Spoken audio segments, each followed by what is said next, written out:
What's up, everybody? King of Fomo here, coming at you with your daily crypto update. Make sure you follow me over there on Telegram. That's t.me/kingoffomo1, as well as my TikTok channel listed right there on the screen. Just scan that code. All right, so I've had a couple of hours to really dig into this Donut DeFi token. And like I said, this is the front runner to the Goose token for sure. So we're going to do a little bit of a deeper dive into this token and where it can go. And I'm going to give you guys my price prediction for this thing. Now, as expected, there was some huge volatility with this coin right after I released that first video. It went from about $80 or maybe even $70 all the way up to $200 and then crashed 50% down to $100.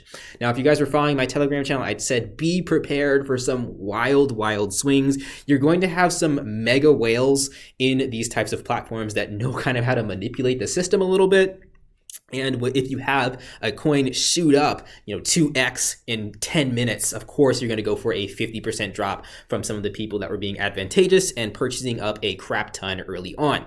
So knowing that that was going to happen, I kind of held through and have been farming ever since.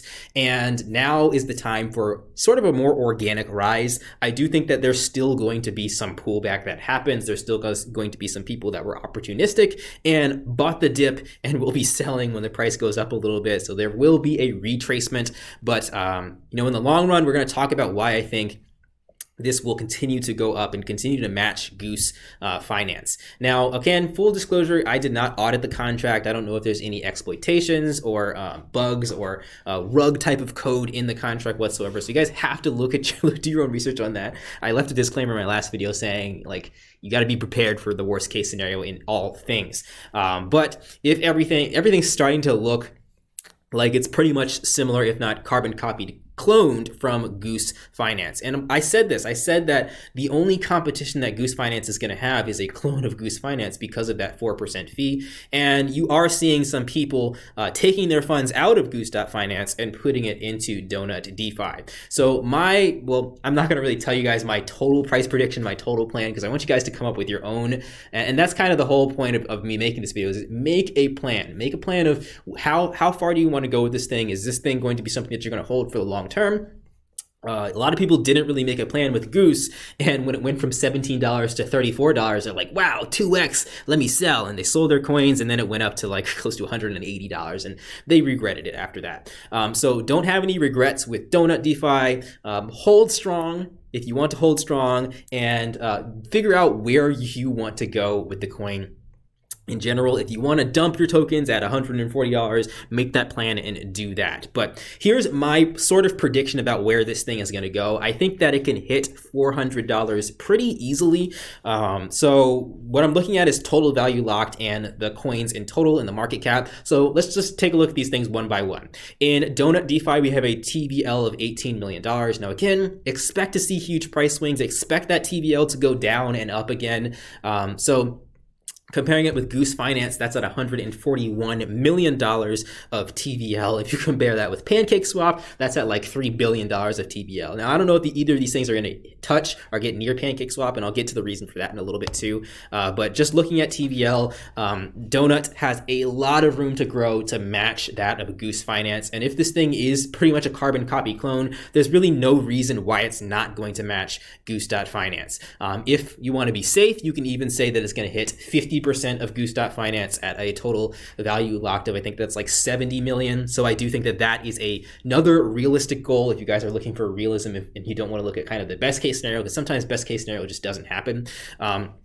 So that's one factor that I'm looking at. Another factor that I'm looking at, I'm also taking a look at the holders to make sure there's no major manipulation going on. And as far as I can tell, you can't really see everything because the liquidity pool tokens are all kind of locked in here, and you can't really decipher who's holding how much liquidity pool tokens.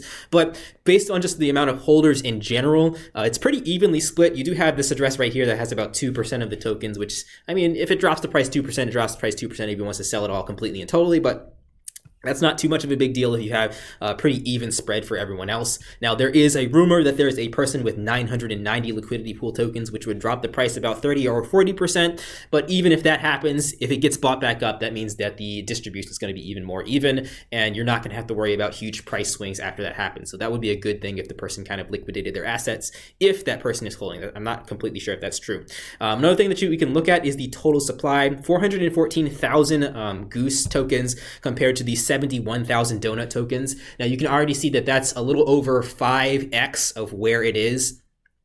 So if the Goose token has 5x the amount of tokens, and they're pretty much at a pretty close to the same price. So Donut DeFi is at $130, and Goose Finance is at $117. So just by seeing the supply and the price being exactly the same, that means that with the donut token, you can have a 4x in the price token once it gets that supply as well. And another thing you guys have to keep in mind is this is a farming token. So if you're just holding the token and doing nothing with it, you're not really utilizing the full advantage of the system. You want to, like, especially if you're holding for multiple days, you're going to want to stake something to be able to offset that price, because naturally these farming tokens shouldn't go up in value. Naturally, they should stay the same price. If it goes up in value, that means demand is way higher than it naturally is, which typically tends to happen in the beginning of these things. I mean, you saw it happen with Goose. The demand shot up like crazy. The price shot up like crazy day by day. And then it's starting to normalize now, and the price is starting to normalize at that rate. So growth is still happening because the Goose token is not going up in value or down in value, but the amount of tokens is increasing. So growth is still happening, and you can measure it that way. So same with Donut DeFi. Since this is in the beginning, I do think that a lot of people are going to be playing around with it, manipulating it, and just buying into it. So I think that price can go up 4x from where it is right here, just based on the hype factor alone, and then you will have an evening out eventually. So that's why I am doing some staking in here, just to kind of make the most of what I'm going to do in here and neutralize my losses if there is a dip in the price at any point in time.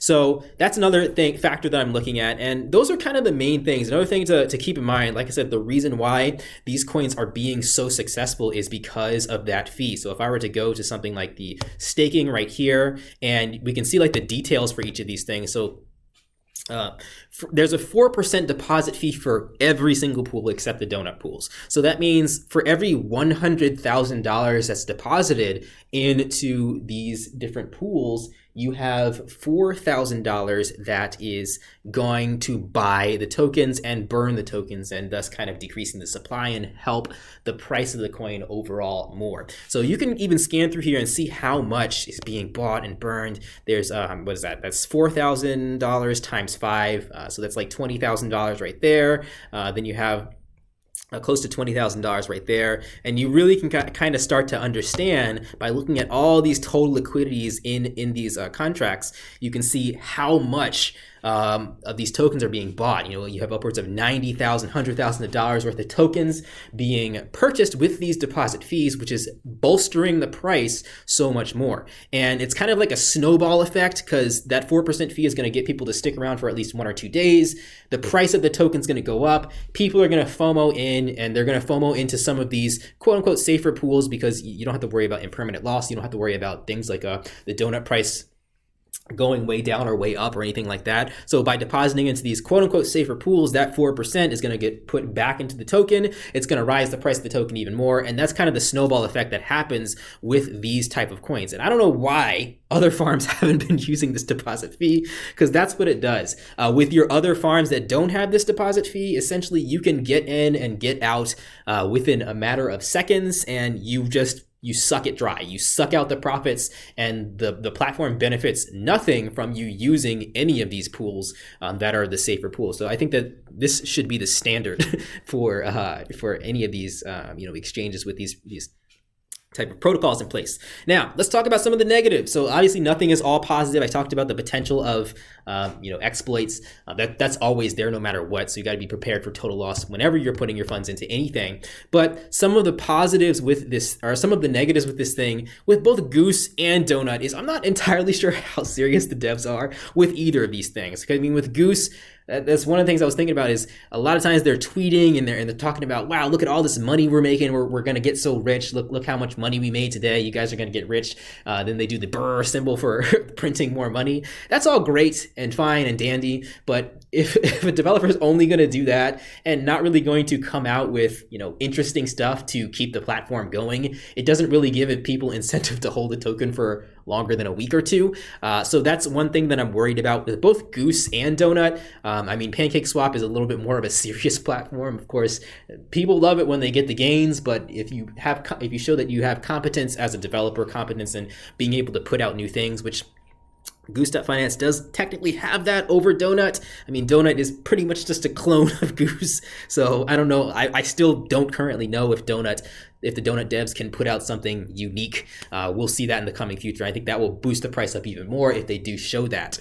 But with both of the platforms, they're really, really concerned about making the price go up, which is great for the short term. But if you're holding this thing for 2 or 3 months, that doesn't really last that long in terms of people being confident in your product overall. So that's my only kind of biggest negative. But again, in the short term, that's not going to matter too much, as you're going to have your people FOMOing into here trying to get that quick profit. You can make a quick buck from doing that and finding this early. So speaking of early, I do think, this is just my personal thoughts, I've been wrong before. You guys saw what happened with Syrup. I was dead wrong with that one. I do think that we are still in the beginning phases. And again, I said $70 million.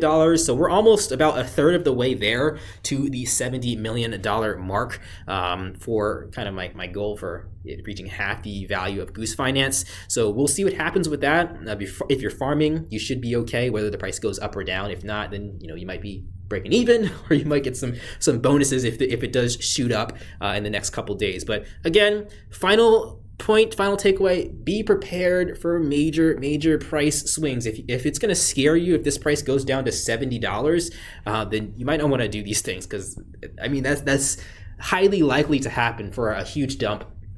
When these things have been happening, or these types of exchanges have been going on for about a week now, your whales, your people that are buying tons and tons of tokens, know how to manipulate and how to make a bunch of money from these things. And they do it by doing some huge buys and some huge sells at certain price points. So be prepared for that. The people that have not gotten weak hands have benefited the most from kind of going through those points of scary moments of the dumping and the pumping. But at the end of the day, like I said, if you make a goal, you really shouldn't be that scared, and just be patient. All right, guys, that's everything for today. Let me know what you guys think about Donut. Is there any other reservations that you have about it? I've done a bunch of research on a lot of the FUD, and I just told somebody else, this is my pet peeve. You hear somebody else, like if I hear you say, well, somebody else said that this is a problem, and I'm like, well, did you check it? And they're like, no, I just heard it from somebody else. I'm like, well, maybe check it and come back to me, because anybody can say kind of negative things about anything. All right, guys, that's everything for today. Catch you in the next video. Like, comment, subscribe. Peace out.